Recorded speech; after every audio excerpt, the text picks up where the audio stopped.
group of space tourists aboard a tiny shuttlecraft are about to have a terrible, horrible, no good, very bad day in Adrift. And I am here for it on this episode of SFF180. Hello everyone, Thomas here, your host as always. Thank you all once again for joining me. Adrift is a blockbuster movie on paper, which I suppose is the kind of description a reviewer could attach to a book they're about to trash just as easily as one they liked.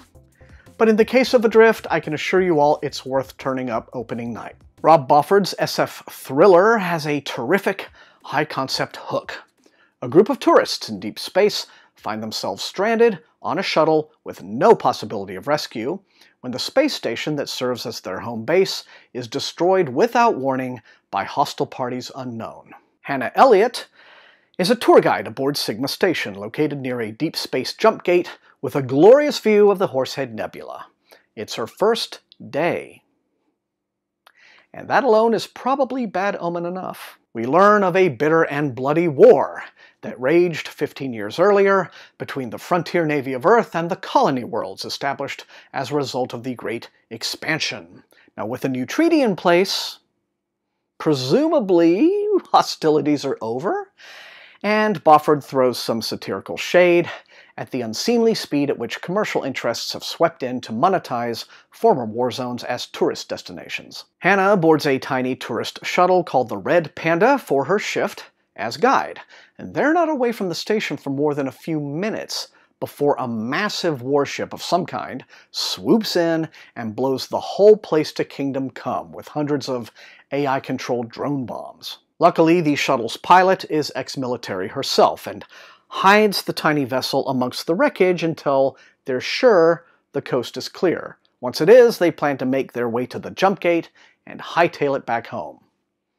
So is the jump gate still operational?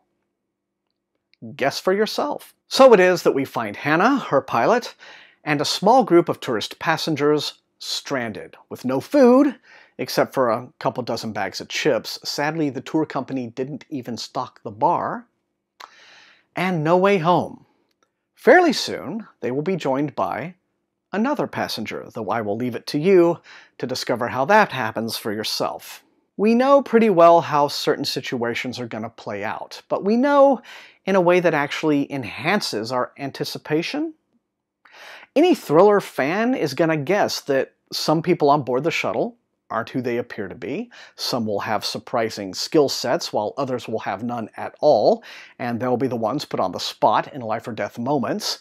We know that the story is going to lead us down a certain path to understanding and then drop a twist or two on us that shakes our expectations. As for the characters, some of these folks will drive you crazy because people often act stupidly under stress, but also because some of them are genuine assholes. There is one family with a couple of kids who blessedly are never annoying. The kids, I mean. The parents are goddamn idiots. Even as the youngest boy, Corey, is predictably smarter and more level-headed than most of the adults, and he picks up on things everybody else misses. Boffard realizes that in order to pull a story like this off, he has to juggle a lot of pins. We need not too many characters, and they must all avoid stereotype and become three-dimensional through the course of the story without breaking up the narrative's forward momentum with excess backstory. The plot can be a little far-fetched for the sake of thrills and suspense, but there have to be rules that the narrative follows unfailingly. We can't have big stupid cheats because they'll stand out just as much, twice as much, as they would in any other book. Tension has to be at a level that drives readers up the freaking wall, but dramatic beats have to be carefully timed. Otherwise, everyone is going to notice you're just using action in lieu of an intelligent story, when the goal is to use it in the service of one. Adrift nails it, more often than not. There are some moments, particularly in the more protracted second half, where we can see the hand of the author a little too obviously pushing the plot where he wants it to go, but for raw entertainment value, achievement unlocked. If I were talking to someone today who had just told me they'd read The Martian and were all hyped for something just as exciting, I'd steer them away from Artemis and towards Adrift with no hesitation. Some books become sleeper hits, while others get lost in the vast publishing void. Adrift deserves to be rescued. And that is all I have time for on this episode of SFF180.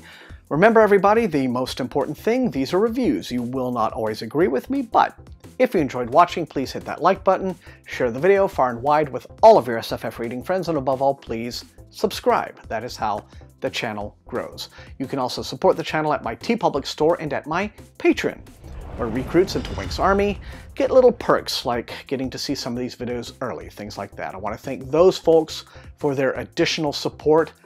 Greatly appreciated. I want to thank you guys for being the most amazing viewers on BookTube.